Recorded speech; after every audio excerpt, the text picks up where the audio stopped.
Ringgit Malaysia melonjak ke paras 4.16 berbanding dolar Amerika, menjadikannya mata wang terbaik di Asia setakat 2025. Tapi apa maksudnya untuk kita semua? Jom kita lihat. Sejak awal tahun, ringgit naik lebih 7% berbanding dolar Amerika dan turut mengukuhkan berbanding mata wang utama seperti Singapore Dollar, Chinese Yuan, Yen dan Euro. Ini menunjukkan keyakinan pelabur terhadap ekonomi Malaysia semakin kuat. Kenaikan ini disokong oleh ekonomi Malaysia yang mantap, aliran masuk pelaburan asing serta kestabilan dasar kewangan oleh Bank Negara Malaysia.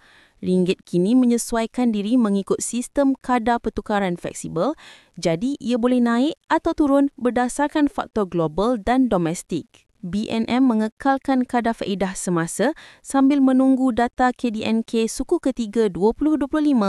Ini boleh terus memberi sokongan kepada ringgit. Untuk kita rakyat, ringgit kukuh bermaksud barang import sedikit lebih murah, tapi harga ekspor mungkin lebih tinggi kerana produk Malaysia jadi lebih mahal bagi pembeli luar negara. Pelabur juga lebih yakin untuk labur di Malaysia, manakala perniagaan ekspor-import perlu pantau perubahan ringgit untuk elak kerugian.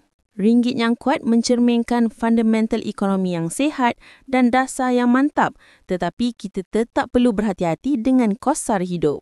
Jadi, ringgit naik bukan sekadar nombor. Ia mencerminkan ekonomi Malaysia yang semakin kukuh dan ada kesan terus kepada duit kita. Jangan lupa like, share dan subscribe.